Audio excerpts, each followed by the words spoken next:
Let's add another scripture to my scripture journal. Today my scripture is Hebrews 10:23, which says, "Let us hold fast the confession of our hope without wavering, for he who promised is faithful." I love that this verse does not tell us to hold tightly to our circumstances or our family or anything material. It tells us to hold tightly to our hope. Why? Because circumstances change, people change, and emotions change. But God's faithfulness does not.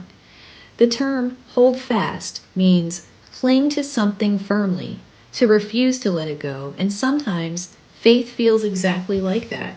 It's not having solid confidence, and it certainly is not having all the answers. It's just continuing to hold on to what God said, even when life feels uncertain. This verse reminds me that hope is not wishful thinking. Biblical hope is confidence in the character of God because we know He's the one who made the promise. The writer of Hebrews tells us, "For he who promised is faithful." That is the anchor of this entire verse. It's not our strength or our consistency, it's His faithfulness. There may be seasons where your faith feels stretched, where prayers seem delayed, or where answers feel distant, but God has never failed to keep His word. This verse reminds me that our job is not to figure everything out. Our job is to stand firm in the faithfulness of God.